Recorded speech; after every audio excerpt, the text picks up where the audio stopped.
Bonjour à tous, c'est David, bienvenue dans cette nouvelle vidéo. Aujourd'hui, je vais vous parler des produits exotiques. Alors, on a tendance à consommer en plus ou moins grande quantité, dans le milieu naturel notamment, certains produits exotiques. Alors, il peut y avoir l'avocat. D'ailleurs, j'ai fait une vidéo qui parle de l'avocat et donc je déconseille de consommer des avocats parce que ça entraîne des répercussions environnementales et humaines qui sont catastrophiques. Mais on va consommer des ananas, on va consommer de la pastèque. Alors on peut la cultiver en France, mais on en trouve très peu qui vient de France, ça vient majoritairement d'Espagne.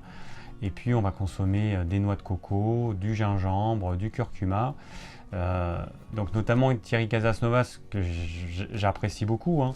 Mais c'est vrai que dans tous ces jus, il va mettre systématiquement gingembre, curcuma, et puis il conseille beaucoup de noix de coco. Mais je me dis, le problème c'est que si tout le monde consommait autant de noix de coco, de curcuma, de gingembre que lui, eh ben, on aurait le même problème qu'on a avec l'huile de palme, c'est-à-dire qu'il faudrait des champs entiers de noix de coco, enfin ça existe déjà, mais il en faudrait encore plus de noix de coco, de gingembre, de curcuma, pour pouvoir subvenir aux besoins de tout le monde. Et ça, c'est quelque chose qui me pose problème, parce que, ok, c'est des produits qui sont bons pour la santé et tout, mais c'est pas des produits qui sont de chez nous en fait. Et le problème, c'est qu'ils viennent de très loin. Donc pour faire venir, rien qu'en carburant, la quantité de carburant qu'il faut pour faire venir des noix de coco, parce que ça pèse lourd une noix de coco, hein. Même parce que c'est ce que conseille Thierry, c'est les cocos qui sont vertes. Donc il y a encore la peau, donc ça pèse un certain poids, et puis on le jette en fait. Et du coup, pour importer tout ça, il faut beaucoup de carburant. Et moi, ça me pose problème de consommer au quotidien de tels aliments. Et c'est vrai que Thierry, il attire beaucoup de gens. Il y a beaucoup de gens qui vont suivre ses recettes de jus.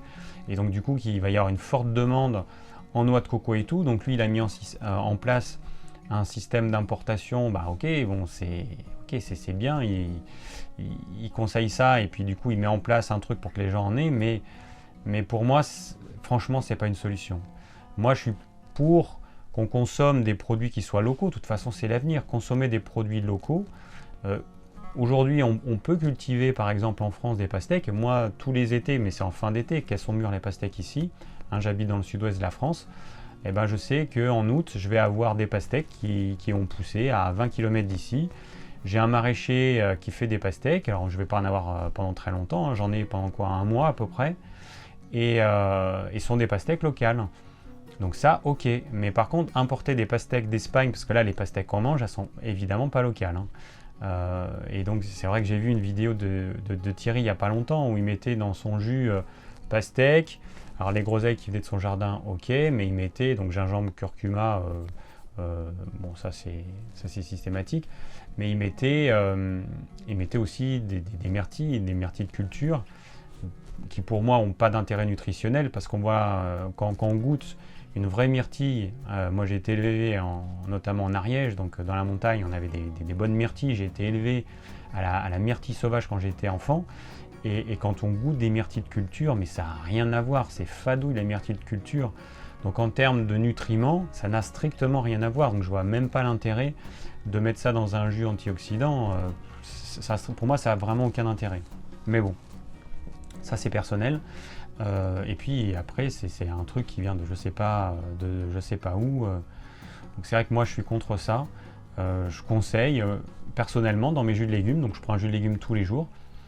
Et ben, ce que je vais mettre ce qu'il y a sur mon marché. Alors en ce moment j'ai quoi? Je trouve du fenouil, je trouve des betteraves, je trouve des courgettes, du concombre, des carottes. Et puis voilà. Et puis après dans mon jardin je vais pouvoir mettre des pois gourmands. Quand j'aurai des haricots verts, je pourrais mettre un petit peu de haricots verts aussi. Je mets du persil. Mais j'essaie de faire mes jus avec des produits locaux plutôt que d'aller faire des jus avec des trucs qui viennent de je sais pas où en fait. Alors je continue à manger de temps en temps du curcuma, du gingembre aussi. Mais il y a plein d'autres choses qui existent, il ne faut pas tout miser sur ces deux tubercules, hein. On a des plantes qui ne sont pas à la mode, mais qui ont des propriétés équivalentes. On va avoir des plantes comme le romarin, comme la sarriette, qui sont hyper riches, hyper fortes. On a le thym, on a plein de choses qu'on peut utiliser en fait, qui poussent chez nous. Mais au lieu de ça, on va importer des choses qui viennent de l'étranger parce que c'est des produits qui sont à la mode, tout simplement parce qu'on a dit que le curcuma c'était super, c'est anti-inflammatoire, ça protège contre certains types de cancers, ok. Mais si on faisait des études sur les plantes qui poussent chez nous, on aurait exactement les mêmes propriétés. La seule différence, c'est que c'est pas des trucs qui sont à la mode. La sarriette, c'est un truc qui fait un petit peu ringard, qu'on utilise pour aromatiser les haricots blancs, les choses comme ça. Mais c'est extrêmement riche en nutriments. Donc, arrêtez de consommer comme ça des produits qui viennent de très loin, des produits exotiques, parce que vous avez vu des vidéos, parce qu'on vous a dit que c'était super bon. Oui, c'est peut-être bon, mais c'est pas bon pour la planète, et si c'est pas bon pour la planète, c'est pas bon pour nous. Parce que les répercussions que ça a dans ces pays-là, hein, que ce soit la pollution, que ce soit l'eau qui est puisée dans les nappes phréatiques et qui fait que les populations locales n'ont même plus suffisamment d'eau pour elles, l'usage de pesticides et de tout un tas de produits phytosanitaires dont certains sont interdits chez nous depuis bien longtemps, et bien, tout ça en fait, ça va nous retomber dessus un jour ou l'autre. Les populations qui vont mourir de faim parce qu'elles auront pollué leurs terres, parce qu'ils ne pourront plus rien faire pousser, et puis à cause du réchauffement climatique qui va faire qu'à certains endroits il fera tellement sec qu'il n'y a plus rien qui poussera, et puis à d'autres endroits il y aura des inondations monstres. Et bien tout ça un jour, ces gens ils vont quitter leur pays, puis ils vont vouloir venir chez nous, parce que c'est normal, on vit tous sur la même planète, donc ils vont vouloir venir chez nous, et après il ne faudra pas se plaindre. Donc allez plutôt acheter vos légumes sur des marchés locaux, inscrivez-vous à des AMAP, donc c'est des regroupements, c'est des petits producteurs qui vont toutes les semaines vous fournir un panier de légumes, et non seulement c'est meilleur pour la santé, ça coûte moins cher, c'est local, ça fait vivre des agriculteurs qui sont pas loin de chez vous. C'est ça qu'il faut encourager, et non pas l'importation, même si c'est bio, même si vous l'achetez en magasin bio, ça change rien.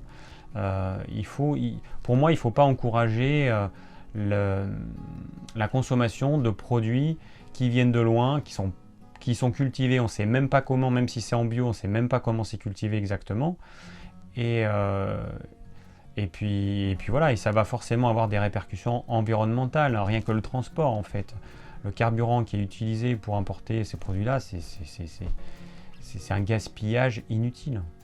Merci d'avoir suivi cette vidéo, j'espère qu'elle vous aura plu et qu'elle vous aura permis de prendre conscience sur ces produits exotiques qu'il faut consommer avec modération ou même pas du tout pour un certain nombre. Et si vous avez des questions, n'hésitez pas à les laisser en commentaire. Et si vous désirez recevoir gratuitement mes conseils pour une alimentation saine, cliquez sur le lien ci-dessous. Et je vous dis à très bientôt pour de nouvelles vidéos.